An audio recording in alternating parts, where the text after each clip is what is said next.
নমস্কার বন্ধুরা, কেমন আছেন সকলে? আশা করছি সকলেই ভালো আছেন। আপনাদেরকে শিউলি কোলে লাইভ আরেকটি নতুন ভ্লগেতে ওয়েলকাম।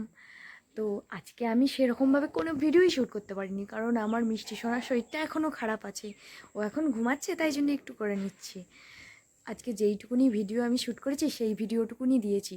যেই ভিডিওটা আমি দিয়েছি সেই ভিডিওটা যদি আপনাদের ভালো লেগে থাকে অবশ্যই লাইক করবেন আর সাবস্ক্রাইব করে পাশে থাকবেন। বন্ধুরা, আজকে আপনাদেরকে একটা রান্নার রেসিপি দেখাবো, দেখতে থাকুন। পেঁয়াজ কাটা স্টার্ট করে দিয়েছি। বলুন তো কি হতে পারে, আন্দাজ করুন কি হতে পারে।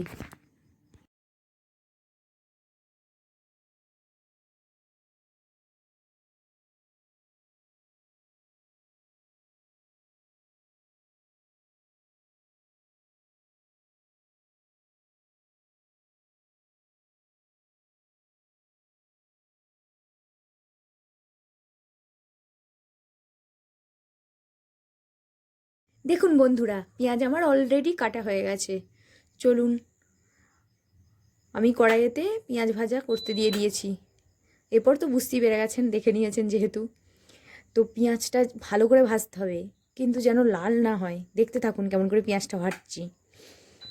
একদম লাল করা চলবে না কিন্তু, বলে দিচ্ছি।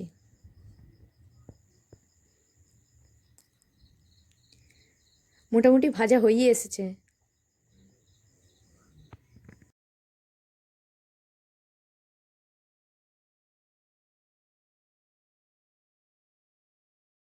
এরপর বন্ধুরা একটু নুন দিয়ে দিতে হবে, কিন্তু ম্যাগি মশলাটাতে যেহেতু নুন থাকে সেই জন্য বেশি দেওয়ার দরকার নাই, কিন্তু সামান্য পরিমাণে দিতে হবে টেস্টের জন্য।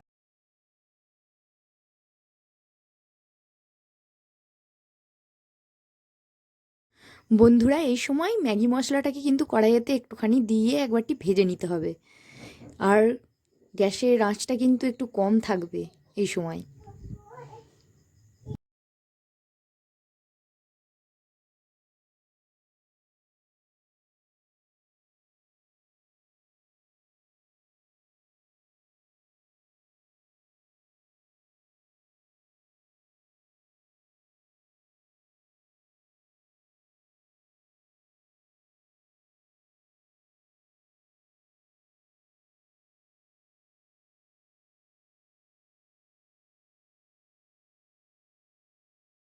কড়াইতে মশলাটা দেওয়ার সঙ্গে সঙ্গে একটু ধনে গুঁড়ো, জিরে গুঁড়ো, একটু লঙ্কা গুঁড়ো আর কাঁচা লঙ্কা তো অবশ্যই দিতে হবে। একটু ধনে পাতা দিলে টেস্ট হবে, কিন্তু আমার বাড়িতে যেহেতু ধনে পাতা আনা নেই, আর কাঁচা লঙ্কা আমার ছেলে খাবে বলে ও ঝাল খেতে পারে না, তাই জন্য দেওয়া হয়নি।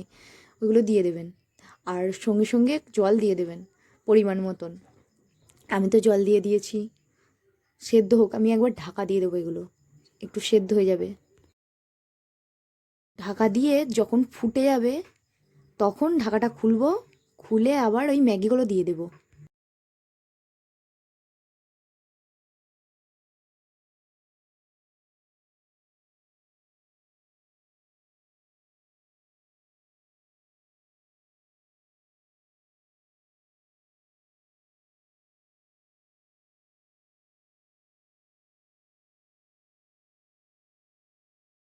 দেখুন, আমি ম্যাগিটা দিয়ে দিয়েছি কড়াইতে।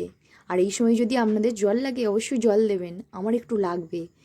কারণ বেশি জল দিলে আবার পরে অসুবিধা আছে, তাই জন্যই পরিমাণ করে জল দিতে হবে। কম হলেও অসুবিধা নেই, এই সময় আপনি দিয়ে দিতে পারেন একটু জল। আমি তো দেবো একটু।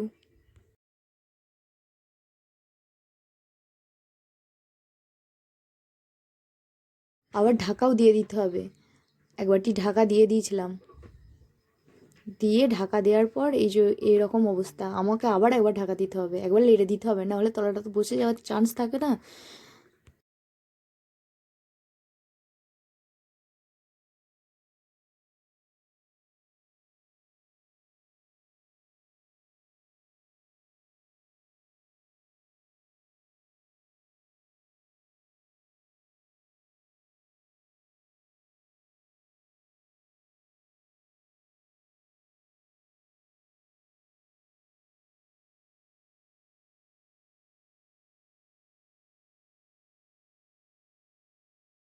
বন্ধুরা দেখুন, দ্বিতীয়বার ঢাকা দিয়ে আমার কমপ্লিট হয়ে গেছে ম্যাগিটা। দিয়ে আমি এরপর এই জলটাকে শুকিয়ে নেব।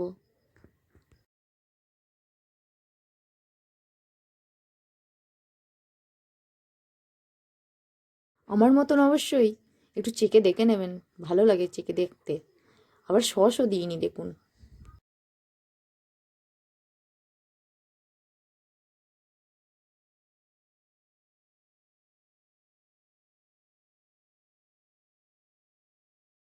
সস ফস দিয়ে আমার ম্যাগি কিন্তু কমপ্লিট হয়ে গেছে। চলুন।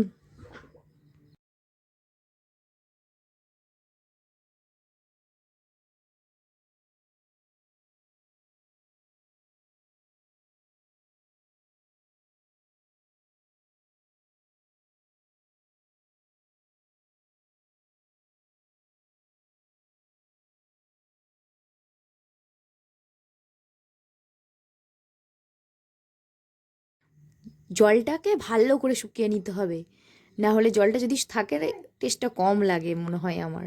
তাই জন্যই জলটাকে ভালো করে শুকিয়ে নিই, তারপরে তো কমপ্লিট হয়ে গেল আমার ম্যাগি। আজকের মতন এইটুকুই, আবার দেখা হবে নতুন একটা ব্লগে। টাটা।